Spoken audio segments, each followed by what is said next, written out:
जो 8-9 साल का करियर था जिसमें मेरा ग्रेजुएशन था, मेरा आफ्टर ग्रेजुएशन एफएमजी एग्ज़ाम था जो मैंने पास किया फर्स्ट अटेम्प्ट में, और फिर उसके बाद मेरा इंटर्नशिप था, उसके बाद फेलोशिप थी या और कई जगहों पे काम किया, वहाँ से एक्सपर्टीज़ ली। ये वीडियो उन सभी के लिए है जो एक डॉक्टर बनने का सोच रहे हैं अब्रॉड से, बाहर से, विदेश, या फिर वो इंडिया के भी बच्चे जो इंडिया में इंडिया से एमबीबीएस करने वाले हैं और नेक्स्ट एग्ज़ाम के बारे में सोच रहे हैं कि नेक्स्ट एग्जाम होगा तो वो कैसे प्रिपेयर करें। प्रिपरेशन फेज तो उनके लिए भी सेम होगा।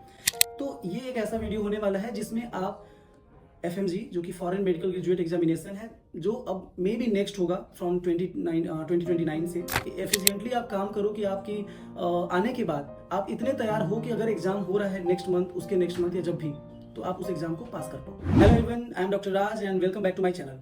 आज हम लोग यहाँ पे एक ऐसे टॉपिक के बारे में बात करने आए हैं जो कोई भी अगर सोचता है कि मुझे एमबीबीएस करना है या बाहर जाकर के मेडिसिन की पढ़ाई करनी है किसी भी कंट्री में, तो उस टाइम पे उसके मन में एक बहुत बड़ा डाउट आता है या सवाल आता है कि मैं चला जाऊंगा, मैं पढ़ाई कर लूंगा, लेकिन उसके बाद जो यहाँ पे इंडिया में आने के बाद एफएमजी एग्जाम होगा या लाइसेंसिंग एग्जाम होगा, नेक्स्ट एग्जाम होगा, जो भी हो उस टाइम पे, एट द टाइम वो वापस आता है, तो वो कैसे पास करूंगा या कैसे उसके लिए प्रिपरेशन करनी है या कैसे उसके लिए कौन सी मैं यूनिवर्सिटी चुनूं जो मेरे लिए उस हिसाब की पढ़ाई करवाए ताकि मैं इजीली उस एग्जाम को क्रैक कर पाऊं। तो ये बहुत सारे डाउट्स हैं। ये एक ऐसा टॉपिक है ना जो जिसने अभी तक एडमिशन नहीं लिया है उसके लिए भी कंफ्यूजिंग है, जिसने एडमिशन ले लिया है वो प्रिपरेशन कैसे करे उसके लिए प्रॉब्लम्स हैं, और जो एडमिशन लेके ग्रेजुएट हो चुका है और अब एफएमजी की तैयारी कर रहा है वो ये सोच रहा है कि मैं किस तरह से एफिशिएंटली प्रिपेयर करूं कि मेरा फर्स्ट अटेम्प्ट में या अगर सेकंड अटेम्प्ट में तो या इस पर्टिकुलर जो प्रेजेंट अटेम्प्ट है उसमें मेरा एग्जाम निकल जाए। ठीक है, सो मैं यहाँ हूँ एज अ स्टूडेंट, मैं बातें करने वाला हूँ, ऐसा कोई एज अ काउंसलर या एफएमजी पास डॉक्टर होके ऐसी वाली बातें नहीं करने वाला हूँ आपके साथ। मैं एक चीज़ समझाने वाला हूँ जो मैंने अपने पिछले 8-9 साल के करियर में सीखी हैं। जो 8-9 साल का करियर था जिसमें मेरा ग्रेजुएशन था, मेरा आफ्टर ग्रेजुएशन एफएमजी एग्ज़ाम था जो मैंने पास किया फर्स्ट अटेम्प्ट में, और फिर उसके बाद मेरा इंटर्नशिप था, उसके बाद फेलोशिप थी या और कई जगहों पे काम किया, वहाँ से एक्सपर्टीज़ लिया या जो भी चीज़ें, जिन लोगों से बात करने का मौका मिला, सीखने का मौका मिला, बहुत सारे टीचर्स, तो वो सब कुछ एक साथ अगर मैं कंपाइल करता हूँ तो जो चीज़ें मुझे समझ में आती हैं उस चीज़ को मैं इस वीडियो में रखने वाला हूँ। तो ये वीडियो उन सभी के लिए है जो एक डॉक्टर बनने का सोच रहे हैं अब्रॉड से, बाहर से, विदेश से, या फिर वो इंडिया के भी बच्चे जो इंडिया से एमबीबीएस करने वाले हैं और नेक्स्ट एग्जाम के बारे में सोच रहे हैं कि नेक्स्ट एग्जाम होगा तो वो कैसे प्रिपेयर करें। प्रिपरेशन फेज तो उनके लिए भी सेम होगा। तो ये एक ऐसा वीडियो होने वाला है जिसमें आप एफएमजी जो कि फॉरेन मेडिकल ग्रेजुएट एग्जामिनेशन है, जो अब मे बी नेक्स्ट होगा फ्रॉम 2029 से, तो उसके बारे में एक फुल डिटेल्ड वीडियो होगा, सब कुछ उसके बारे में कि आप बाहर जा रहे हो, एडमिशन कैसे लें, कौन सी यूनिवर्सिटी चूज करें, किस तरह की यूनिवर्सिटी चूज करें, क्या क्या चीज़ों पे ध्यान दें, वहाँ जाने के बाद कैसे अपनी पढ़ाई को स्टार्ट करें कि आप एफिशिएंटली 6 साल में सारी चीज़ों को कवर करने के बाद बिना एक्स्ट्रा एफर्ट्स के बहुत ज़्यादा मेहनत ना करनी पड़े, जो कि जाहिर सी बात है, आप मेडिसिन चूज कर रहे हो तो आपको मेहनत तो करनी है, बट ऐसा भी नहीं कि जैसा कि हम सब जानते हैं कि 18 घंटे, 20 घंटे, 24 घंटे पढ़ना पड़ता है, वैसा वाला नहीं। एक एफिशिएंटली आप काम करो कि आपकी आने के बाद आप इतने तैयार हो कि अगर एग्जाम हो रहा है नेक्स्ट मंथ, उसके नेक्स्ट मंथ या जब भी, तो आप उस एग्जाम को पास कर पाओ। तो हम इस टॉपिक को मैंने अपने हिसाब से 3 पार्ट में बांटा है। 3 पार्ट क्या है? पहला है कि वो बच्चे जिन्होंने अभी तक एडमिशन नहीं लिया है या इस साल एडमिशन लेने की सोच रहे हैं, ठीक है, वो लोग किस तरह से एक बेटर यूनिवर्सिटी चूज करें ताकि वो यूनिवर्सिटी ही उनके लिए हेल्पफुल हो एफएमजी एग्जाम की प्रिपरेशन में। ठीक है, ये पहली बात, बहुत सिंपल सी बात है, क्योंकि मोस्टली यूनिवर्सिटीज अच्छी हैं, सारी की सारी यूनिवर्सिटी में पढ़ाई अच्छी होती है, पढ़ाई का माहौल अच्छा है। ऐसा मैं नहीं बोल रहा हूँ कि कोई यूनिवर्सिटी बहुत अच्छी है, कोई यूनिवर्सिटी खराब है, सब यूनिवर्सिटी अपने ऐसी होती है, क्योंकि एफएमजी एक बहुत इंडिविजुअल थिंग है, पर्सनल चीज़ है वो, कि आप कैसे उस पर तैयारी कर रहे हो, आप कैसे उसके लिए फोकस्ड हो। ठीक है, सबसे पहले बात करते हैं कि जो लोग अभी तक एडमिशन नहीं लिए हैं उन लोगों के बारे में। तो देखो यार, आप जब भी एक यूनिवर्सिटी चूज करते हो ना, सबसे पहले तो आप जाहिर सी बात है, देखो आपका बजट क्या है। ठीक है, बजट के हिसाब से यूनिवर्सिटी चूज करनी चाहिए, बहुत ज़्यादा बजट को एक्सटेंड करने का कोई मतलब नहीं बनता है। तो बजट देखो, बजट देखने के बाद उस बजट में कौन कौन सी यूनिवर्सिटीज आ रही हैं। ठीक है, जो भी यूनिवर्सिटीज आ रही हैं उनका फीडबैक लो। ठीक है, फीडबैक क्या होना चाहिए, वहाँ के ट्यूटर जो हैं, टीचर्स जो हैं वो कैसे हैं, इंग्लिश लैंग्वेज की फ्लुएंसी कैसी है, जो कॉलेज है वो बाइलिंगुअल तो नहीं है, ऐसा तो नहीं है कि 2 साल 3 साल इंग्लिश में पढ़ा रहा है उसके बाद रशियन में पढ़ाएगा, क्योंकि डॉक्टर बनना मतलब कि कॉन्सेप्ट बिल्डअप करना, हमेशा आपके हाथ में ना बुक्स रहेंगी ना नोट्स रहेंगे। जब पेशेंट सामने बैठेगा तो जो याद है, जो कॉन्सेप्ट बिल्डअप ऑलरेडी बिल्ड हुए हैं, उन्हीं के बेसिस पे आप ट्रीटमेंट करोगे पेशेंट का। तो वो तभी चीज़ें पॉसिबल हैं जब आपको टीचर क्या बोल रहा है या ट्यूटर क्या बोल रहा है वो समझ में आएगा। अगर चीज़ें समझ में ही नहीं आएंगी तो कॉन्सेप्ट बनेगा ही नहीं, कॉन्सेप्ट बनेगा ही नहीं, आप उसको कभी यूज नहीं कर पाओगे, अप्लाई नहीं कर पाओगे और एग्जाम्स में फेल होते रहोगे। ठीक है, तो वैसे ही एज ए डॉक्टर भी फेल हो जाओगे फिर। ठीक है, तो ये चीज़ें बहुत ध्यान रखने वाली हैं कि इंग्लिश लैंग्वेज कैसी है वहाँ के टीचर्स की, जो यूनिवर्सिटी है वो कितना ध्यान दे रही है इन चीज़ों पे कि आप जैसे हर किसी को पता है कि फॉर एग्जांपल अगर रशिया की बात करें तो 100% अटेंडेंस इज मैंडेटरी, लेकिन 100% अटेंडेंस अगर आप नहीं जाते हुए नहीं हाउ तो उन चीज़ों को क्लियर करने के लिए दोबारा आपको पढ़ना पड़ता है कि ऐसे ही क्लियर हो जा रहा है। ये सारी चीज़ें भी ध्यान देनी होती है, क्योंकि वो जब आप वहाँ के लोगों से बात करोगे, एक अच्छे कंसल्टेंट से बात करोगे जिसको सब कुछ पता है, तो वो ये सारी चीज़ें आपको बताता है, ठीक है, कैसे है। दूसरी चीज़ है कि हाँ, बाइलिंगुअल आपको मैंने बता दिया, इंग्लिश लैंग्वेज के बारे में बता दिया। यूनिवर्सिटी, अगर यूनिवर्सिटी पुरानी है, अगर यूनिवर्सिटी से ऑलरेडी बच्चे पास आउट हो चुके हैं, ठीक है, तो उस यूनिवर्सिटी के बच्चों का पासिंग परसेंटेज क्या है एफएमजी एग्जाम्स में, ठीक है। एक और बड़ी चीज़ कि बार बार बात की जाती है कि एफएमजी परसेंटेज कम हो रहा है, एफएमजी परसेंटेज यहाँ का ज़्यादा हो रहा है। आप जब भी परसेंटेज की बात करते हो तो सबसे इंपॉर्टेंट चीज़ है ध्यान देने वाली उस पर कि वो परसेंटेज कितने लोगों पे आया हुआ है। फॉर एग्जाम्पल, एक यूनिवर्सिटी है जहाँ से 10 लोग एग्जाम दे सकते हैं, उसमें से 6 पास हो सकते हैं, और 10 लोगों के एग्जाम देने के बाद 6 के पास होने के बाद उस यूनिवर्सिटी का जो पासिंग परसेंटेज होगा वो 60% का आएगा। वहीं पे एक यूनिवर्सिटी हो सकती है जहाँ से 2000 बच्चे एग्जाम दे रहे हैं, इन टोटल 2-3 साल के मिला के 2000 बच्चे एग्जाम दे रहे हैं, ठीक है, और उस 2000 बच्चों में से कोई 200-300 पास हो रहे हैं या 300 के आसपास पास हो रहे हैं, तो उसका पासिंग परसेंटेज 10 से 12% का ही रहा। लेकिन जब हम नंबर्स देखते हैं, ठीक है, नंबर्स जब देखते हैं, क्योंकि जितने ज़्यादा लोग होंगे वो परसेंटेज कम होता जाएगा, तो हमें हमेशा ध्यान एक होता है कि हम अपने से कॉमन सेंस लगा के देखें कि लोग भी तो ज़्यादा थे, इस वजह से परसेंटेज किसी यूनिवर्सिटी का हो सकता है कम हो, ठीक है। और अगर कोई ऐसी यूनिवर्सिटी है जो इतने सारे नंबर ऑफ स्टूडेंट्स होने के बाद भी एक अच्छा परसेंटेज लेके आ रही है, तो दैट इज इवन बेटर, ठीक है। दूसरा फैक्ट परसेंटेज को लेकर के, एफएमजी पासिंग परसेंटेज को लेकर के, कि हमेशा मतलब मैंने ये अभी तक पिछले 3-4 साल में नोटिस किया है कि जो पासिंग परसेंटेज है वो बहुत ज़्यादा घूमता है नए स्टूडेंट्स के ऊपर। फॉर एग्जाम्पल, कोई बच्चा है जो 2025 में पास आउट होकर आ रहा है, और 2025 का दिसंबर का एफएमजी एग्जाम जो होगा, अगर उसको तुम टैली कर, जैसे पिछले साल का एग्जाम जो अभी हुआ है, दिसंबर 2024 का एग्जाम जो हुआ है, उसमें नए बच्चों की जो नंबर्स थे वो लगभग 9000 थे।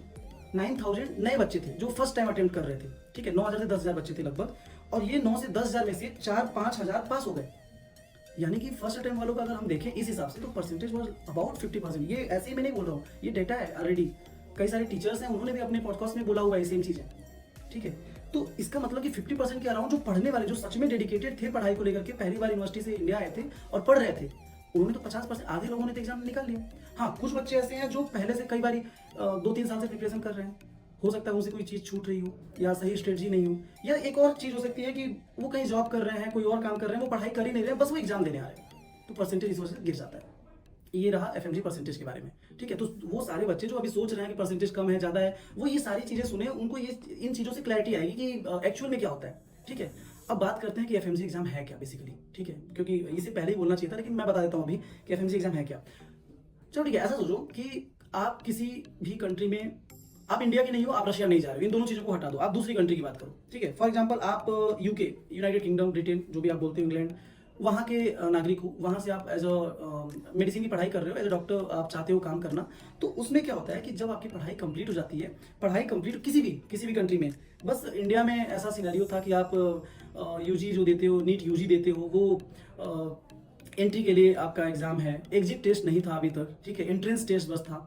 तो वहाँ पे क्या है यूके में कि आप जब डॉक्टर की पढ़ाई कंप्लीट कर ले रहे हो, उसके बाद आपको एक प्लैब करके एग्जाम होता है, PLAB, ठीक है, प्लैब एग्जाम देना पड़ता है। प्लैब एग्जाम को बोला जाता है लाइसेंसिंग एग्जाम, ठीक है, लाइसेंस तभी मिलेगा। हर एक कंट्री में अपना खुद का लाइसेंसिंग एग्जाम होता है, जैसे कि इंडिया में फॉरेन मेडिकल ग्रेजुएट्स के लिए है, कुछ दिनों में सबके लिए हो जाएगा। तो वो लाइसेंसिंग एग्जाम जब तक आप पास नहीं करोगे, आपको लाइसेंस नहीं मिलेगा, भले ही आप उसी कंट्री के हो और उसी कंट्री से डॉक्टर की पढ़ाई की हो और उसी कंट्री में काम करना चाहते हो, तब भी आपको वो एग्जाम, जब तक आप लाइसेंसिंग एग्जाम पास नहीं करते हो, आपको एज ए डॉक्टर वर्क करने की परमिशन नहीं मिलती है। सेम चीज़ें हैं एफएमजी के साथ। जब आप बाहर से पढ़ाई करके, फॉरेन से पढ़ाई करके वापस आते हो इंडिया में, तो आपको चाहिए होता है एज ए डॉक्टर वर्क करने के लिए लाइसेंस, और वो लाइसेंस कब मिलता है? जब आप एफएमजी एग्जाम को पास करते हो, उसके बाद 1 साल की इंटर्नशिप करते हो, और इंटर्नशिप करने के बाद आपको फिर लाइसेंस प्रोवाइड किया जाता है स्टेट काउंसिल से। बाद में आप चाहो तो चेंज कर सकते हो, और जैसे भी आप चाहो वैसे कर सकते हो, उसका कोई इशू नहीं है, ठीक है। तो ये जो चीज़ें होती है, लाइसेंसिंग एग्जाम जो है वो हर एक कंट्री का अपना होता है, ठीक है। इंडिया में नहीं था, क्योंकि यहाँ पे सिनेरियोज अलग थे, ये लोग अलग तरीके से रूल्स को फॉलो करते थे पहले। अभी आप सबको पता है कि नेक्स्ट आने वाला है, नेक्स्ट जो होगा वो एग्जिट टेस्ट होगा, सबके लिए होगा, इंडिया से पढ़ो या अब्रॉड से पढ़ो, सबके लिए एक जैसा होगा। और अभी तो जो बैचेस अब जाने वाले हैं उन सबके लिए वो नेक्स्ट, मोस्ट लाइकली नेक्स्ट होगा। तो इसके बाद बात करते हैं, ये सारा कुछ था एफएमजी एग्जाम के बारे में, ठीक है। पासिंग परसेंटेज वगैरह सब कुछ आपको मिल जाएगा कि कौन सी कंट्री के कितने लोग पास होते हैं, कौन सी कंट्री से कितने लोग आते हैं, ये सारी चीज़ें हैं। जो अच्छी कंट्रीज हैं जहाँ के ज़्यादातर लोग पास होते हैं, वो आप देख सकते हो कि जैसे मैं अच्छे ऐसे सबका तो एवरेज ही है, ऐसा कुछ बहुत अच्छा किसी का रिजल्ट नहीं है। जहाँ का अच्छा बहुत ज़्यादा अच्छा है वो नंबर ऑफ स्टूडेंट्स कम था। तो हम एक क्राइटेरिया करते हैं कम से कम 1000 से ज़्यादा बच्चे जहाँ से आए हों और एग्जाम दिए हों वो वाले में, फिर आपके पास वही बचता है रशिया, यूक्रेन, चाइना, फिलीपींस। और रशिया यूक्रेन दोनों का लगभग 30% के आसपास का रहा है अभी तक का सिनेरियो। ठीक है, चाइना का थोड़ा सा कम रहा है, डोंट नो क्यों कम रहा है, लेकिन थोड़ा सा कम रहा है पासिंग परसेंटेज, और सेम रहा है फिलीपींस के साथ। ठीक है, फिलीपींस की कुछ यूनिवर्सिटीज हैं जहाँ से बहुत अच्छा रिजल्ट रहा, कुछ यूनिवर्सिटीज है जहाँ से खराब रिजल्ट रहा। Same with Ukraine, same with Russia, same with China.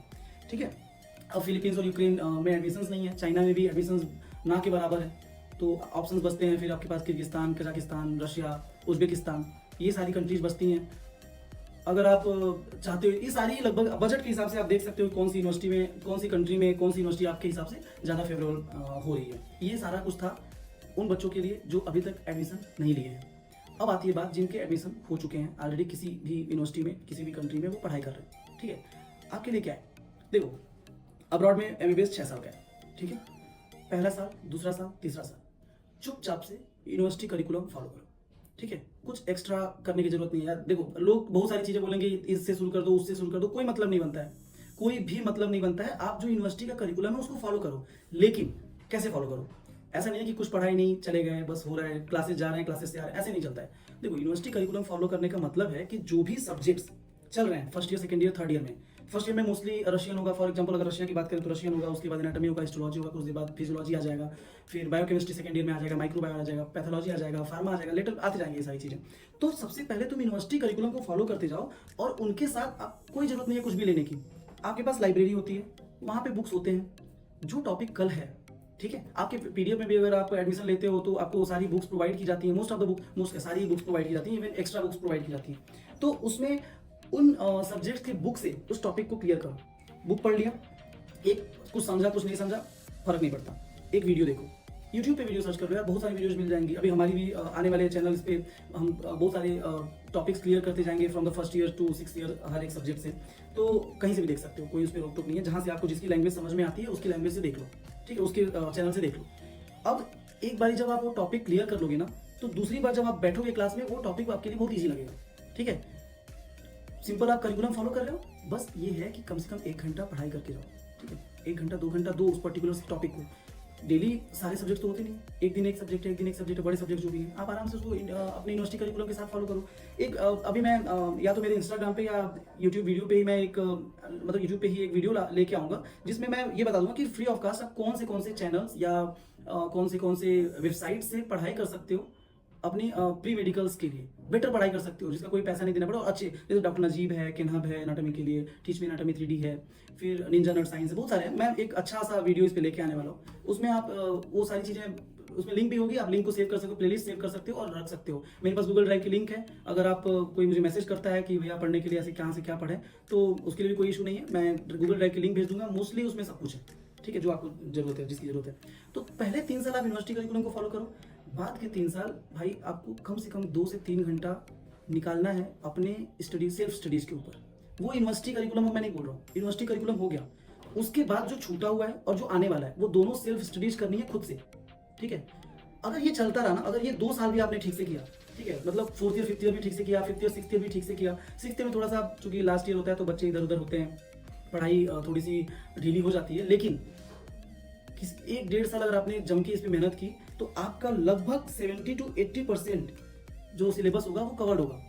तो आपको वहां से आने के बाद ऐसा डर नहीं होगा कि एग्जाम का क्या होगा, ये होगा कि मैं पास तो हो जाऊंगा, कितने नंबर से होगा वो बाद में देखेंगे, पास तो मैं हो जाऊंगा, इतना तो मुझे आ गया है कि मैं पास हो जाऊंगा, क्योंकि आपका बेस स्ट्रांग हो गया जो आपने first year, second year, third year में किया। आपके क्लिनिकल्स स्ट्रांग हो गए, क्योंकि क्लिनिकल्स के टाइम जब 4th ईयर 5th ईयर में आप पढ़ रहे थे, आपके क्लिनिकल्स स्ट्रांग हो गए, आपने क्लिनिकल्स को अपने बेसिक्स जो थे बिल्डअप थे उनके साथ मर्ज किया। इस टाइम पे आपके बहुत सारे जो क्लासेस में ये MCQ टेस्ट होते रहते हैं, बहुत सारी चीज़ें होती रहती हैं, वो सारी चीज़ें देखी, ठीक है, किया, और थर्ड ईयर के बाद आपने मेहनत की है। ठीक है, ये मेहनत एग्जाम्स के क्वेश्चन सॉल्व किए, जो भी उतने टाइम पे FMG के एग्जाम्स हो रहे हैं, PG के एग्जाम्स हो रहे हैं, INI-CET के एग्जाम्स हो रहे हैं, तो उनमें से टॉपिक उठा लो, कौन से सब्जेक्ट से कौन सा क्वेश्चन आया था। यूट्यूब पे वीडियोज आ जाते हैं जिसमें वो सॉल्व करते हैं क्वेश्चन को, कौन सा पेपर था, कैसा था, वो एक बारी बस देख लो, जस्ट वन टाइम, एक बारी बस देख लो वीडियो, 25-30 मिनट का वीडियो होता है, देख लो। ठीक है, उससे क्या होता है, बहुत अगर मान लो उस 25 क्वेश्चंस में से ना तुमको 15 क्वेश्चंस आते थे, फॉर एग्जांपल, ऐसा हो गया ना, तुम वहीं से कॉन्फिडेंस में आ जाते हो। ठीक है, मैंने भी सेम किया यार, मेरे साथ भी यही हुआ है, मैंने ऐसा कुछ देखा, फिर मुझे लगा कि यार मुझे ये तो आता है, या इस सब्जेक्ट के बारे में तो मैं बहुत अच्छा जानता हूँ, मेरे इतने सारे क्वेश्चन सही हो गए। तो ये ऐसे ही चलता रहता है, ठीक है। उसके बाद आती है बात जब आप अपने फाइनल फेज में आते हो, 6th ईयर ले लो या फिर आफ्टर ग्रेजुएशन ले लो, ठीक है। तीसरा फेज जो है, तीसरा फेज है कि आपकी आफ्टर यूनिवर्सिटी, ठीक है। आफ्टर यूनिवर्सिटी वाली जो चीज़ें हैं ना, उसमें आपको चाहिए एक कोचिंग, ठीक है। कोचिंग क्यों है? कुछ दो तरह के लोग होते हैं यार, एक होते हैं जो ऑनलाइन के भरोसे पढ़ सकते हैं, एक होते हैं जो ऑनलाइन नहीं जा सकते, ऑफलाइन जाना पसंद करते हैं, एक होते हैं जिनको कोई कोचिंग नहीं चाहिए, उनकी खुद की सेल्फ स्टडी इतनी अच्छी हो गई है, खुद के नोट्स इतने अच्छे हो गए हैं कि वो उसी पे सर्वाइव कर सकते हैं, ठीक है। तो कोचिंग है, स्टडी मटेरियल्स हैं। स्टडी मटेरियल्स कैसे? या तो आपके खुद के सेल्फ नोट्स, ठीक है। ये सारी चीज़ें जो मैं अभी बोल रहा हूँ ना, इनको कैसे करना है, इस सब पे मैं वीडियो लेके आने वाला हूँ। इन सब चीज़ों को मैं समझाऊंगा कैसे आप वो चीज़ें एक अच्छा अपना खुद का बना सकते हो, ठीक है, कि किसी चीज़ की जरूरत ही नहीं पड़ेगी बाद में, ठीक है। हाँ, थोड़ी बहुत हेल्प लेनी पड़ेगी, जाहिर सी बात है। ऐसा बुक पढ़ के या कोई एक नोट्स एक बार में पढ़ के ऐसा समझ में नहीं आता है, लेकिन आप कैसे वो एक लंबा प्रोसेस जो है ना 6 साल वाला, उसमें एक बहुत ही अच्छी अपनी खुद की कॉन्सेप्ट बुक बना सकते हो या रिवीजन बुक बना सकते हो, जिससे तुम एक बारी में एक पूरे सब्जेक्ट को आराम से 2 से 3 दिन में कवर कर सकते हो खुद से, ठीक है। वो सारी चीज़ों को कैसे करना है वो मैं बताऊंगा आने वाली वीडियोज़ में, ठीक है। तीसरी, जो लोग वहाँ से आ गए, अब यार क्या करना है ना, कोचिंग कोई ना कोई ऐप लिया होगा, कोई ना कोई कोचिंग ज्वाइन की होगी। सबसे इंपॉर्टेंट पता है क्या होता है, जो मैंने नोटिस किया है, मैं अपने एक्सपीरियंस से बोल रहा हूँ, सबसे इंपॉर्टेंट होता है कि जो भी एक आपने ऐप लिया या जो भी लिया, उस पर भरोसा करो। सबसे पहली चीज़, इधर उधर नहीं होना है, ठीक है। इधर उधर कब तक होना है?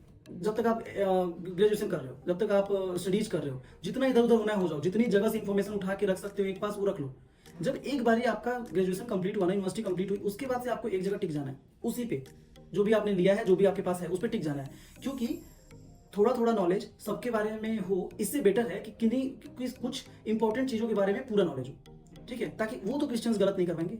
फॉर एग्जांपल 19 सब्जेक्ट्स हैं, 19 सब्जेक्ट में थोड़ा थोड़ा नॉलेज होने से अच्छा है कि आपके 13-14 सब्जेक्ट में बहुत अच्छी नॉलेज हो। क्या होगा इससे? 13-14 सब्जेक्ट्स ऑलरेडी 200 क्वेश्चंस प्लस हो गए वो, ठीक है, पास हो जाओगे, आराम से पास हो जाओगे, ठीक है। उसके बाद आता है कि क्वेश्चंस, मैंने क्या गलती की थी? मैंने भी गलती की, बाद में मुझे समझ में आ गया, मैंने फिर से उसको सही भी कर लिया। या मैं देखता हूँ कि लोग क्या गलती करते हैं, कोचिंग ले लेते हैं, मटेरियल सारा होता है, पढ़ाई भी करते हैं, क्वेश्चंस नहीं करते। क्या फायदा जब तुम जो पढ़ रहे हो वो अप्लाई नहीं कर रहे हो कहीं पे। जब तक अप्लाई नहीं करोगे तब तक और ज़्यादा वो फाइन होगा नहीं, ठीक है। कोई भी चीज़ खरीदने के बाद अगर तुम उसको यूज ही नहीं कर रहे हो, तो वो तुम नई कार खरीदते हो, नई कार अगर जब तक तुम्हें पता है ना कि 1000-2000 किलोमीटर चलती है, तो उसके बाद उसके रिफाइनमेंट्स अच्छे हो जाते हैं।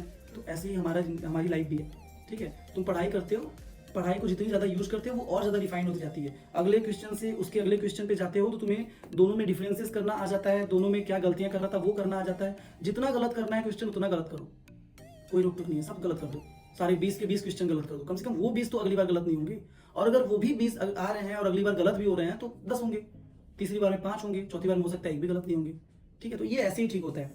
और इसके अलावा जो लोग, अब ये अलग अलग वीडियोज भी आएंगे, ठीक है, कि प्रिपरेशन स्ट्रेटजी कैसे बनानी है, कौन से ईयर वालों के लिए किस तरह से कौन से सब्जेक्ट्स लेके चलना है। ये एक बहुत ही ओवरव्यू वीडियो है अबाउट एवरीथिंग, ऐसा कि आप फर्स्ट ईयर से लेके जो 7-8 साल की टोटल जर्नी है ना, 6 साल की ग्रेजुएशन और उसके बाद का 1-2 साल, वो पूरा मैंने कवर किया है एज अ होल की क्या क्या चीज़ें हो सकती हैं, ठीक है। डिटेल्ड वीडियोज आएंगी इसके बारे में। और एक चीज़ अगेन फिर से, अगर कोई बच्चा है जो एडमिशन अगेन लेना चाहता है और ये सोच रहा है अगेन कि FMG क्या होगा, ये क्या होगा, तो उन सब चीज़ के लिए टेंशन छोड़ो यार, हम लोग हैं, मैनेज कर देंगे हम लोग, ठीक है। हमारी खुद की आने वाली FMG सीरीज, उसके थ्रू हम पढ़ाएंगे। या आप किसी भी रिसोर्स को लेकर के पढ़ाई कर रहे हो, उसमें हम हेल्प करेंगे, गाइड करेंगे, ठीक है। अभी पिछला FMG जो हुआ है उसमें लगभग 40+ बच्चों को मैंने खुद गाइड किया था, ठीक है, जो फर्स्ट अटेम्प्ट दे रहे थे, जो मेरे से बार बार पूछते भैया ये कर लिया, वो कर लिया, ऐसे करना है, अब क्या करें, अब क्या करें। वो कोई भी कोचिंग सेंटर पढ़ रहे थे, वहाँ के लोग तो गाइड कर ही रहते, वो लोग तो अपना काम अच्छे से कर ही रहते। वो मुझसे भी पूछते थे कि भैया कैसे किया था, क्या किया था, मैं गाइड कर रहा था, उनको बता रहा था। मोस्ट ऑफ देम क्या, लगभग 90% पास हुए हैं वो, लगभग 90% बच्चे पास हुए जिनको मैं जानता था, जो मेरे जूनियर्स थे। तो तुम भी कर सकते हो यार, ऐसा कुछ नहीं है। और जिन लोगों को तुम देख रहे हो कि जिनकी वजह से तुम ये सोच रहे हो कि वो पास नहीं हो रहे हैं या बहुत ज़्यादा टाइम ले रहे हैं, कोई गलती उन्होंने, छोड़ दो। या कोई चीज़ गलत कर रहे होंगे बार बार, तुम अपना देखो, अपनी पढ़ाई करो। और मैंने जो भी अभी तक चीज़ें बताई, अगर इसका थोड़ा सा भी ध्यान रखोगे, आने वाले दिनों में मेरी वीडियोज आएंगे, ध्यान देते रहोगे, थोड़ा गाइड लेते रहोगे, अपनी पढ़ाई अपनी मेहनत करते रहोगे, तो डेफिनेटली फर्स्ट अटेम्प्ट में आने के बाद पास हो जाओगे। बाकी आने वाले दिनों में हम बात करेंगे प्रिपरेशन स्ट्रेटजीज के बारे में, जो FMG के लिए करनी है या नेक्स्ट के लिए करनी है, for first year, second year, third year, fourth year, fifth year, her year के बच्चों को कैसे कौन से सब्जेक्ट को लेकर के स्टार्ट करना है। और हाँ, जो लोग ग्रेजुएट हो गए हैं उनके लिए भी।